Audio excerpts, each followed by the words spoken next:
Hey everyone, welcome to this week's Just the Tip. My name is Corey McDougald from Meat and Potatoes Organizing, and today I want to talk to you about how it's really important to get things up and off the floor when we're trying to reduce clutter. A lot of times once we start putting things on the floor, whether this is in your room, bathroom, bedroom, garage, basement, once we start putting it on the floor, it tends to just compound and pile up, and then all of a sudden we have more and more clutter on that floor.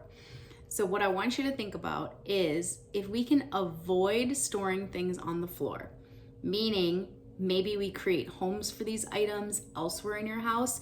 Maybe we need some shelving to get things up off the floor. Do we need some racks, some hanging hooks, just to get things up and off the floor?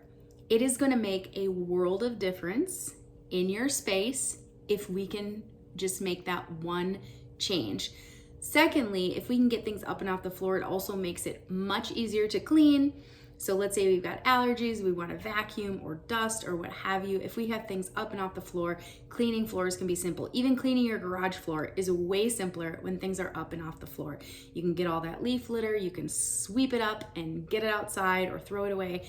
So much simpler when things are up and off the floor. So my tip for you this week is to attack that area that is bugging you and get those things up and off the floor. That is going to be your challenge, and I will see you next week.